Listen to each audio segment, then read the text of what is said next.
Hello students, जैसा कि हम इलेक्ट्रोस्टैटिक्स अपनी कंप्लीट कर चुके हैं, तो आज हम इलेक्ट्रोस्टैटिक्स के कुछ न्यूमेरिकल्स करेंगे। वो कुछ न्यूमेरिकल्स क्या होंगे, वो कुछ मेरे लिए होंगे, बाकी आप लोग करेंगे। तो मैंने कुछ सेलेक्ट किए हैं जो मोस्टली या तो सीबीएसई के लिए इंपॉर्टेंट है या मेरे एनसीईआरटी में है। काफी सिंपल्स हैं, तो ऐसा कुछ नहीं है, आप लोग करेंगे आपसे भी होंगे, लेकिन तब जब आपने यूनिट 1 को सीरियसली किया होगा। तो चलो शुरू करते हैं इलेक्ट्रोस्टैटिक्स के न्यूमेरिकल्स के ऊपर। तो सबसे फर्स्ट क्वेश्चन है, मेरे पास एक पेज है जिसपे मैंने सिलेक्टेड लिख लिए हैं। ये मैं डिस्क्रिप्शन में भी डाल दूंगा अपने वीडियो के, अदरवाइज जिस बच्चे को नहीं मिलेंगे ग्रुप पे भी सेंड कर दूंगा, पीडीएफ में, जेपीजी, जो भी फॉर्मेट आप कहेंगे, ठीक है।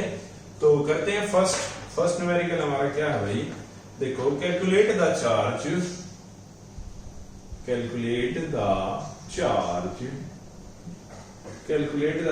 carried by 12.5 into 10 raised to power 8 electrons. तो ये क्वेश्चन हमारा आया था सीबीएसई में 1998 और 2013 में। तो मैंने इसको सेलेक्ट करने का रीजन एक ये भी रहा है कि भाई मे भी जब इतना टाइम लेता है तो क्या पता 2020-21 भी हो जाए, तो हमें तो करने से मतलब है। तो जाहिर सी बात है, इसका सॉल्यूशन करते हैं। सॉल्यूशन आप लोगों को पता ही है क्या होता है। जब भी मुझे क्या दे रखा, देखो नंबर ऑफ इलेक्ट्रॉन्स दे रखे हैं, मुझे क्या दे रखे हैं, number of electrons. It means by using formula क्या है मेरे पास, क्वांटाइजेशन ऑफ चार्ज।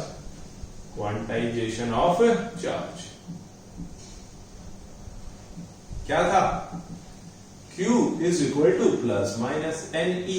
मुझे क्या फाइंड करना है, कैलकुलेट द चार्ज। मुझे क्या फाइंड करना है, चार्ज। तो Q is equal to find करना है N कितना है बेटा, 12.5 into 10 raised to power 8। E की वैल्यू हम जानते हैं -1.6 into 10 raised to power 19। देखो उन्होंने कहा 12.5 electrons into 10 raised to power 8 electrons हैं। जब एक इलेक्ट्रॉन पे चार्ज होता है -1.6, तो 12.5 पे कितना हो जाएगा, इंटू में 12.5। तो it means Q is equal to 12.5 into 10 raised to power 8 into -1.6 into 10 raised to power 19। Solve करते हैं तो देखो 10 raised to power 8, पहले तो इन पावर्स को सॉल्व कर लेते हैं। तो क्या हो जाएगी, पावर कितनी होगी, माइनस के 19 और प्लस के, जब पावर बेस सेम होता है तो पावर क्या होती है, ऐड।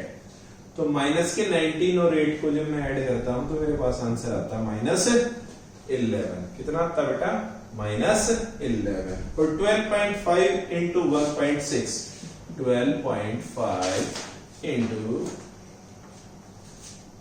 1.6, इसको जब डिराइव करता हूं तो मेरा आंसर आता है 20.00। अगर मैं पॉइंट को हटा देता हूं तो मेरा आंसर आ जाता है 22,000। तो मैं इसको क्या लिख लूं, 20 इंटू 10 raised to power।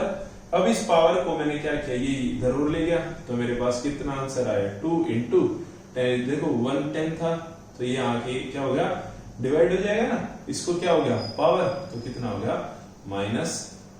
तो कितना, ऐसा यूनिट ऑफ चार्ज क्या होती है, कूलम्स। क्या हो गया, C। तो 2 into 10 raised to power -10 coulomb is the answer. I hope सभी को हो गया होगा, ठीक है। अब करते हैं नेक्स्ट क्वेश्चन नंबर 2। ऐसे क्वेश्चंस आप एटलीस्ट 2-3 जरूर करेंगे क्वांटाइजेशन ऑफ चार्ज के ऊपर। वैसे इस बार का बोर्ड का एग्जाम देखने से मुझे लग नहीं रहा है, लेकिन फिर भी हम अपने आप को वीक नहीं करेंगे किसी भी उस लिहाज से, ठीक है। Next question very important, 1 mark question है ये। क्या है, how many elementary charges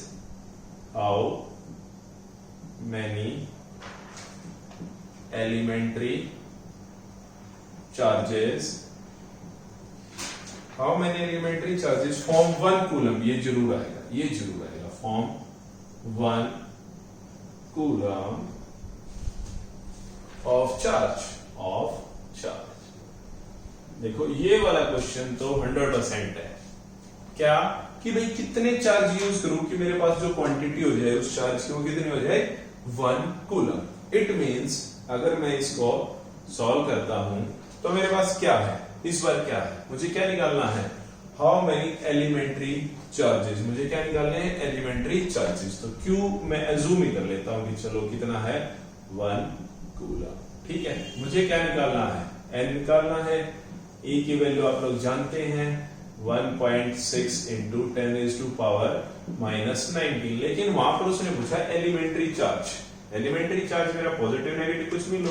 10⁻⁻⁻⁻⁻⁻⁻⁻⁻⁻⁻⁻⁻⁻⁻⁻⁻⁻⁻⁻⁻⁻⁻⁻⁻⁻⁻⁻⁻⁻⁻⁻⁻⁻⁻⁻⁻⁻⁻⁻⁻⁻⁻⁻⁻⁻⁻⁻⁻⁻⁻⁻⁻⁻⁻⁻⁻⁻⁻⁻⁻⁻⁻⁻⁻⁻⁻⁻⁻⁻⁻⁻⁻⁻⁻⁻⁻⁻⁻⁻⁻⁻⁻⁻⁻⁻⁻⁻⁻⁻⁻⁻⁻⁻⁻⁻⁻⁻⁻⁻तो quantization में वैसे भी यहाँ प्लस माइनस दोनों लिखता हूँ, इस बार मैं स्पेशल इलेक्ट्रॉन नहीं ले रहा, मेरा वो कुछ भी चार्ज हो सकता है। तो हमारे पास फॉर्मूला आ गया है, तो मुझे क्या निकालना है, Q is equal to NE, N is equal to Q upon E, therefore Q कितना है इस बार 1 कूलम अपॉन चार्ज इलेक्ट्रॉन या इसका मैं कहूं charge Q is equal to NE का, तो 1.6 इंटू 10⁻⁹ तो पहले पावर को सॉल्व कर लूं, तो 1 अपॉन 1.6 को भी हटा देते हैं, यहां कर लेते हैं 10 इंटू 10⁻⁻,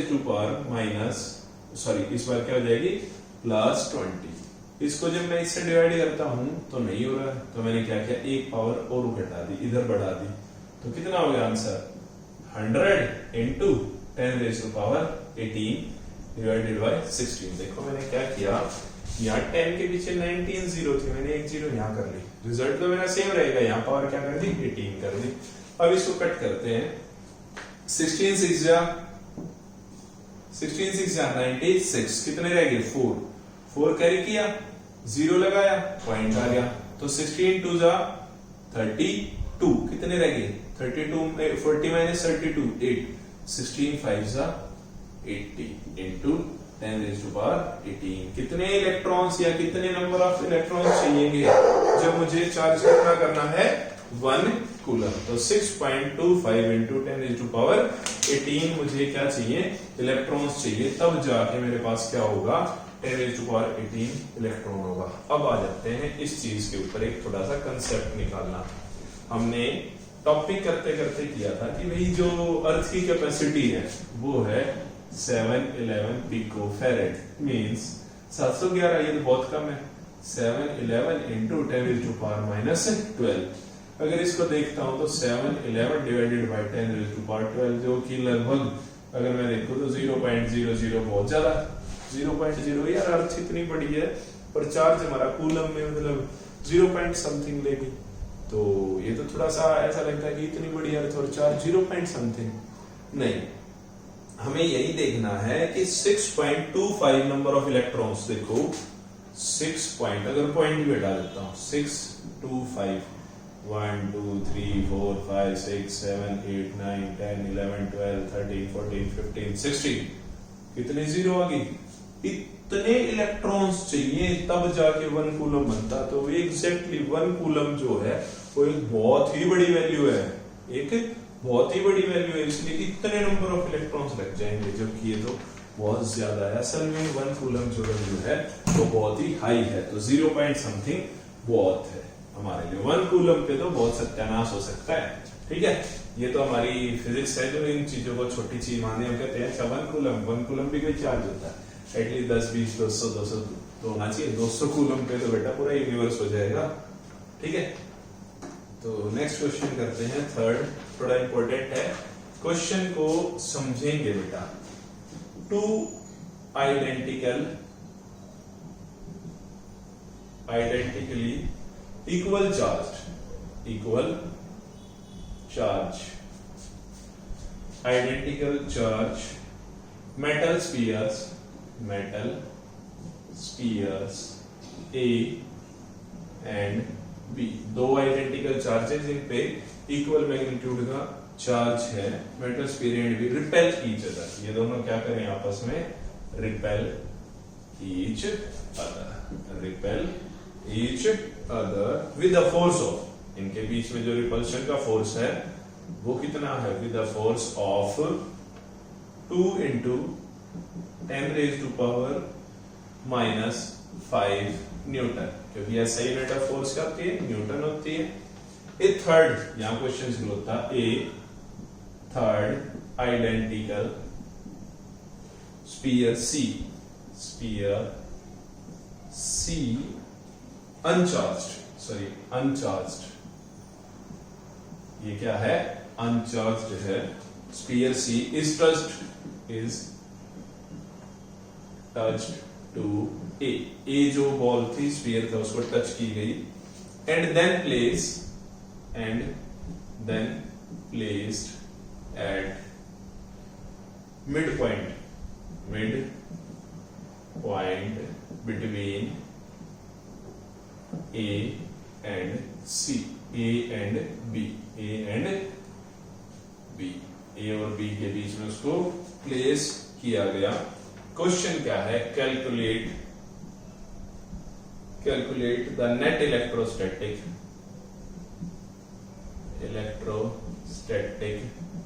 फोर्स ऑन सी। देखो बड़ा अच्छा क्वेश्चन है ये, इसको थोड़ा ध्यान से करें। क्या है, टू आइडेंटिकल इक्वल चार्ज। चलो मैं इसका साथ साथ डायग्राम शो करता जा रहा हूं। भाई ए स्पीयर यहां है, बी स्पीयर यहां है, ठीक है। दोनों पे जो चार्ज है metal spheres, two identically equal charge, यानी इस पे अगर मैं चार्ज क्यू अज्यूम कर रहा हूं, इस पे चार्ज क्या कर रहा हूं, क्यू अज्यूम कर रहा हूं, दोनों पे चार्ज क्या है, सेम।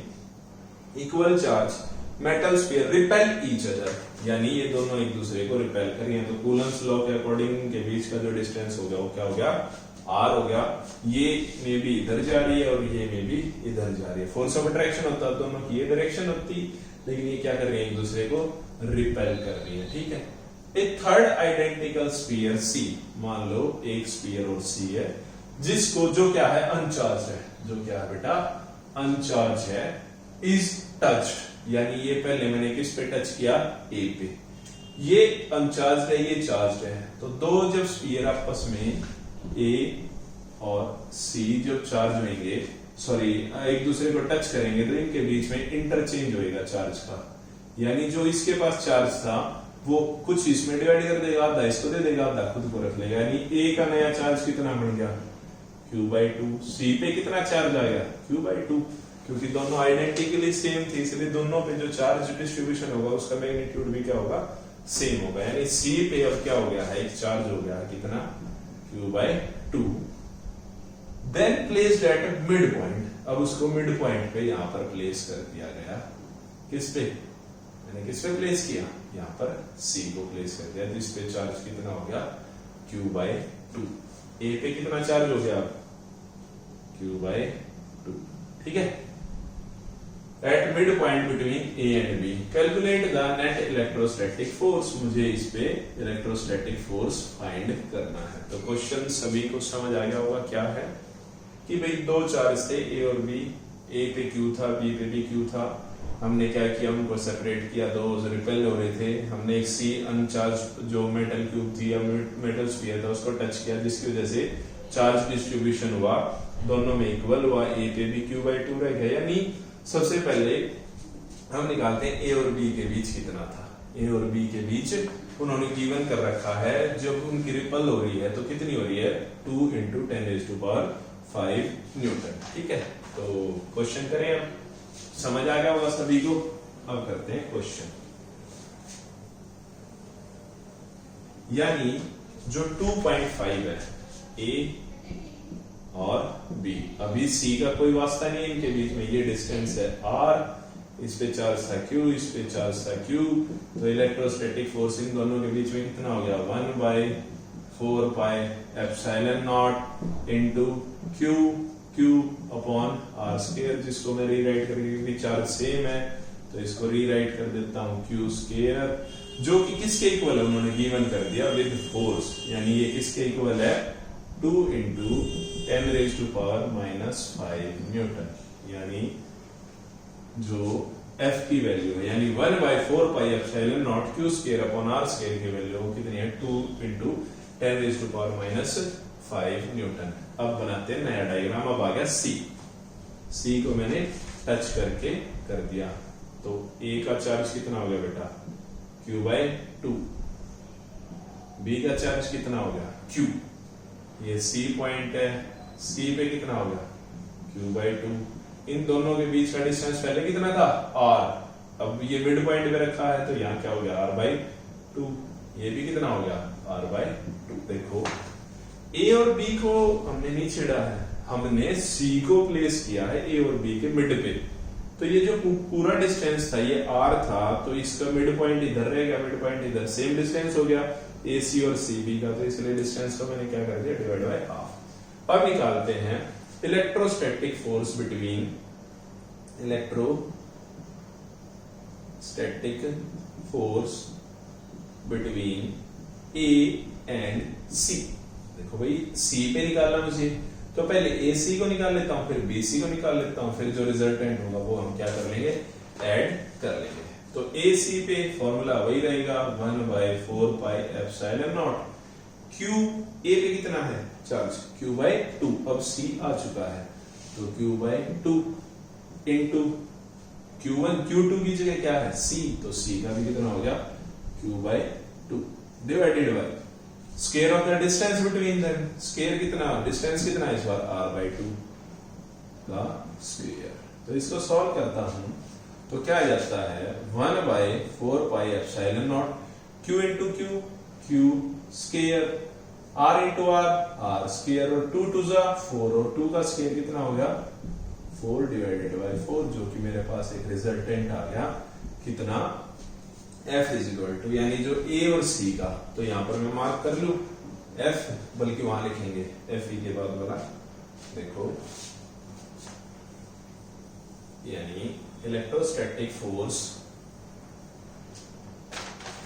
अब है electrostatic force between A and C is equal to 1/4 pi epsilon naught into Q square upon R square. ठीक है, अब आ जाते हैं electrostatic force between B and C, यानी 1/4 पाई एप्सिलॉन नॉट इनटू इन दोनों का चार्ज का मल्टीप्लीकेशन, लेकिन इस बार B का चार्ज तो हमारा क्या है सेम है, तो Q इंटू C का चार्ज कितना Q/2 अपॉन डिस्टेंस कितना हो गया R/2 का होल स्क्वायर। इसको सॉल्व करते हैं तो क्या आ जाएगा 1/4 pi epsilon not into Q square divided by 2 divided by R square divided by 4, तो 2 से 2 गया, ये 2 यहाँ के मल्टीप्लाई हो गया, तो मेरे पास रिजल्टेंट आया 1/4 पाई एप्सिलॉन नॉट इनटू ये 2 ऊपर चला गया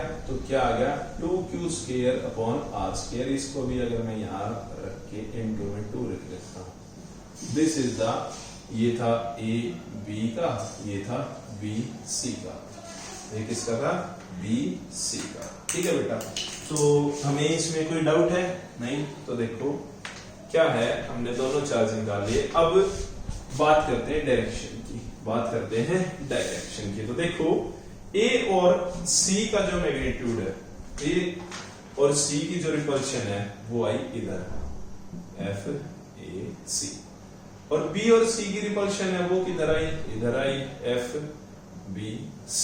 ठीक है, अब हम जानते हैं दोनों का चार्ज सेम है, यहाँ चार्ज एक तरीके से इसका डबल है, तो रिपल्शन जो रिजल्टेंट फोर्स होगा वो किस तरफ होगा, इस डायरेक्शन में होगा, A की डायरेक्शन में होगा। तो मुझे कोई FAC को नेगेटिव ले लो, अगर डायरेक्शन ऑफ मोशन ये है तो FAC क्या हो जाएगा नेगेटिव हो जाएगा, FAC क्या हो जाएगा बेटा नेगेटिव हो जाएगा।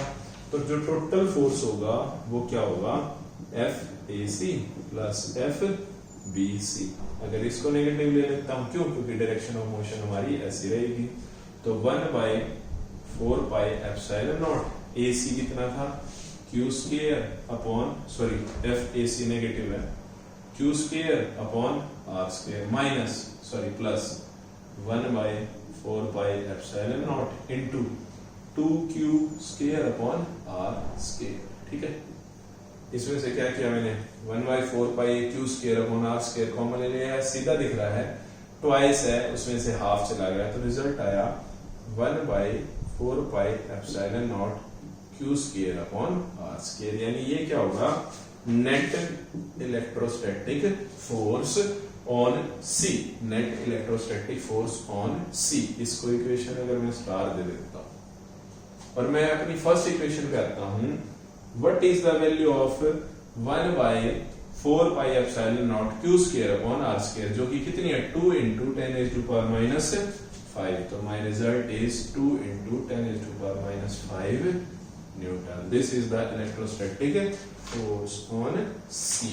क्लियर है बेटा? देखो मेरे को कहीं कुछ भी डालने की जरूरत नहीं पड़ी, मैंने सिर्फ अपने कंसेप्ट पे ध्यान दिया और अपनी बात को रखा। तो मेरा रिजल्ट कितना है 2 into 10 raised to power minus 5 Newton. कई बार आपके सामने ये नेगेटिव आ जाएगा, कई बार यहाँ पर -2 into 10 raised to power 5 आएगा। वो इसलिए कि हमने इक्वेशन का जो मोशन लिया वो इस डायरेक्शन में लिया, अगर उसमें लेता तो ये नेगेटिव हो जाता। तो डायरेक्शन ऑफ मोशन देखनी सबसे ज्यादा जरूरी है। ठीक है बेटा, एक बार सारे फिर से ध्यान से देखो, अदरवाइज मैं इसका सॉल्यूशन तो आप लोगों को दे ही दूंगा। ठीक है, उतारना है तो उतार लो। क्लियर है? पॉज करके उतार लेना।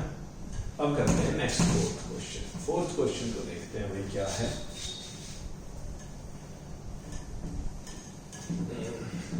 बेटा समझ आ रहा है तो इन जैसे ही क्वेश्चन आप और करते रहेंगे। ठीक है, अब आ जाते हैं फोर्थ क्वेश्चन। फोर्थ क्वेश्चन देखते हैं।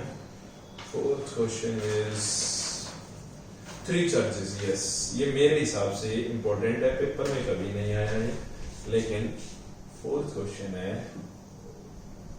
3 charges plus 2 microcoulomb plus 3 microcoulomb and plus 4 microcoulomb are placed at corners of equilateral triangle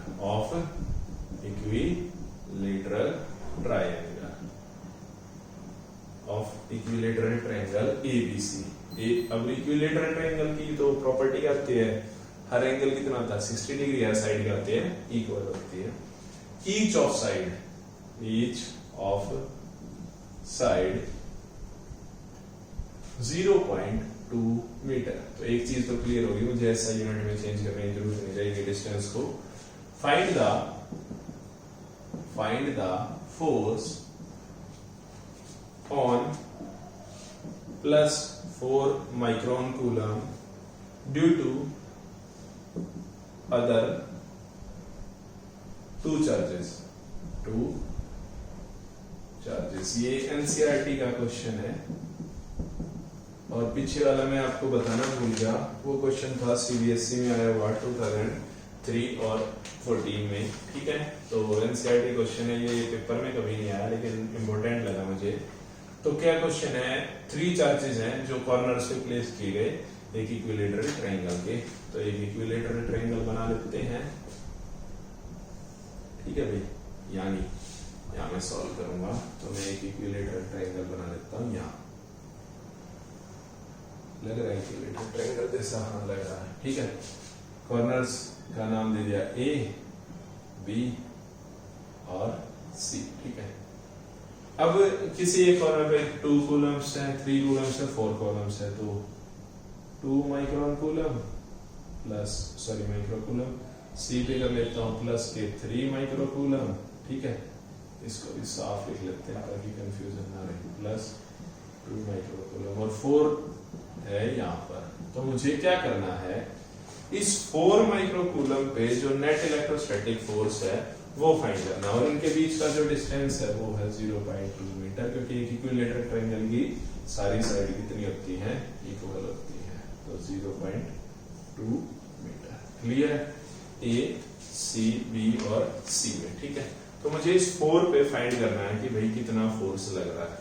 तो सेम हमने अभी भी किया था, एक बार ए पे फाइंड करेंगे किसका, बी का, एक बार ए पे फाइंड करेंगे सी का। दोनों के बीच का रिजल्टेंट हम कैसे निकालेंगे, यहाँ एडिशन नहीं होगा, यहाँ एंगल बन रहा है, तो एंगल 60 डिग्री और ये भी एंगल 60 डिग्री, ये तो है ही 60 डिग्री। ठीक है, तो सबसे पहले निकालेंगे फोर्स ऑन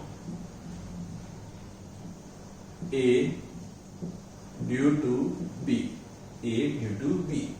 तो 1/4 pi epsilon naught into charges है ना, Q1 Q2। अब Q1 कितना है 2 माइक्रोन कूलम, तो 2 माइक्रोन कूलम को मुझे कन्वर्ट करना पड़ेगा 2 इंटू 10⁻⁶ कूलम। 4 माइक्रोन कूलम किसके इक्वल हो जाएगा? 4 इंटू 10⁻⁶ माइक्रोन कूलम। और 3 माइक्रोन कूलम किसके इक्वल हो जाएगा? 3 इंटू 10⁻⁶ कूलम। ठीक है, तो मैं यहाँ पर चार्जेस को सीधा लिख लूं, तो 2 Q1 की वैल्यू है 2 इंटू 10⁻⁶ Q1 इंटू Q2 कितना है? 4 into 10⁻⁶ divided by square of the distance कितना है A और B के बीच में? 0.2 मींस 0.2 इंटू 0.2। इसको solve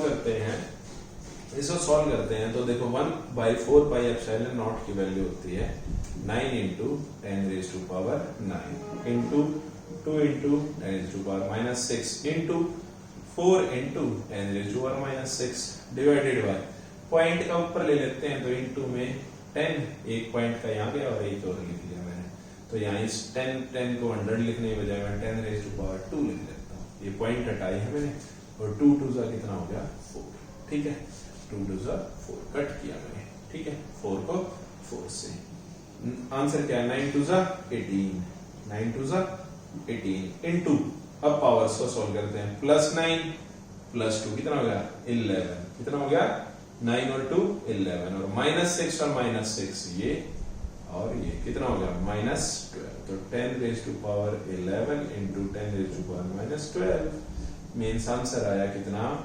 18 into 10⁻⁻1 means 18 divided by 10, it means 1.8 Newton.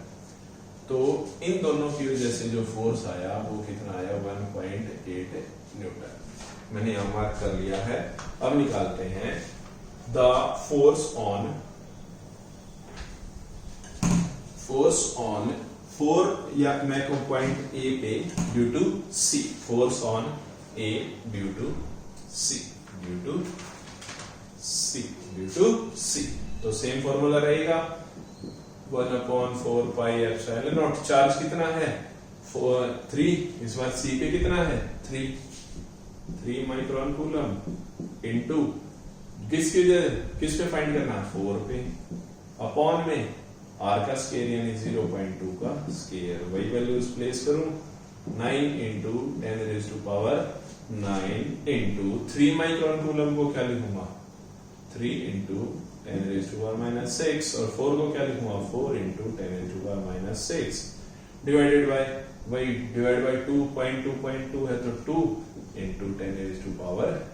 ठीक है, तो सॉरी 2 2 जा 4। इस बार फिर से सॉल्व करते हैं, 4 से 4 कट हो गया, हमारे पास आंसर रहेगा 9 3 जा 27 इंटू 10⁻9 और 2 11 और 6 और 6 12 यानी 10⁻⁻1।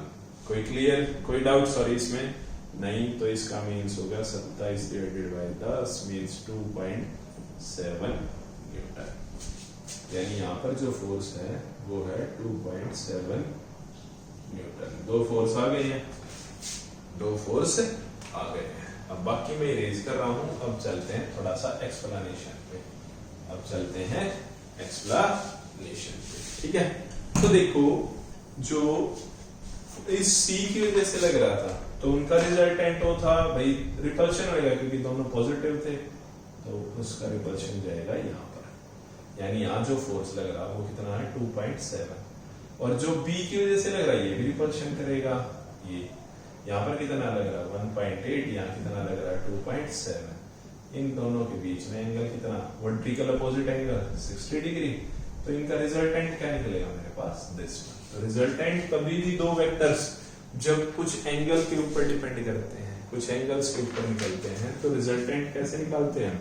Under the root a square plus b square plus 2ab cos theta, 2ab cos theta, है ना? 2ab cos theta. Values place करूं तो under the root 2ab cos theta cos 61/2 था, कोई प्रॉब्लम नहीं है। तो इसमें एंगल हम 60 डिग्री बाद की बात कर लेंगे।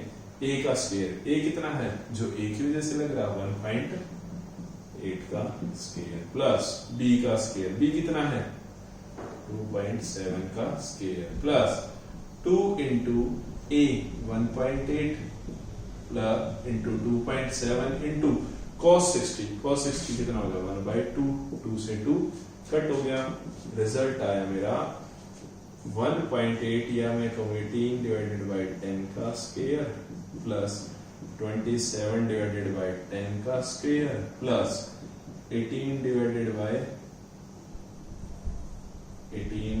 बाई 10 इंटू 27 डिवाइडेड बाई 10, ठीक है। और 1/2 से 1 क्या हो गया था कैंसिल आउट। हम जानते हैं 3 का स्क्वायर कितना हो 324 और 10 का स्क्वायर हो गया 100 प्लस 27 का आई थिंक 3 3 जा 900 से कम होगा 27 का, तो करके देख लेते हैं 27 7 49 4 7 2 14 और 1 18 और 27 2 54 27 मिनट 54 9 8 और 4 12 5 और 2 729 divided by 100 plus 18 into 27 18 into 27 18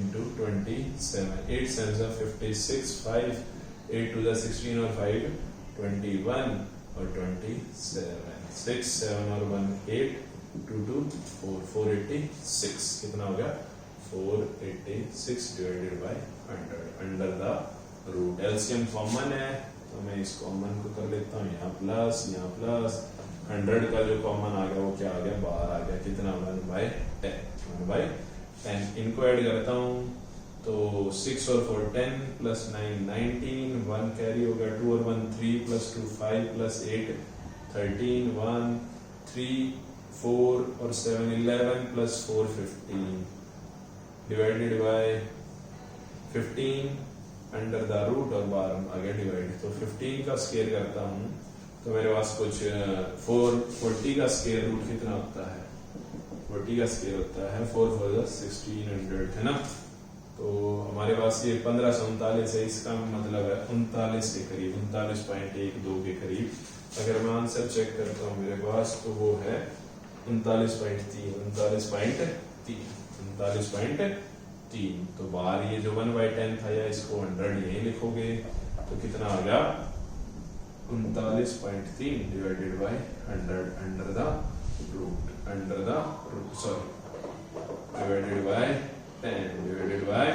10 divided by 10 तो कितना होगा 3.93 न्यूटन 3.93 न्यूटन। तो बेटा क्लियर है, समझ आया। आज आप सभी ये करेंगे, उसके बाद हम आगे देखेंगे आप लोग कितना अच्छा रिस्पॉन्स करते हैं और कितने अच्छे से ये क्वेश्चंस करते हैं। ठीक है, thank you for the day.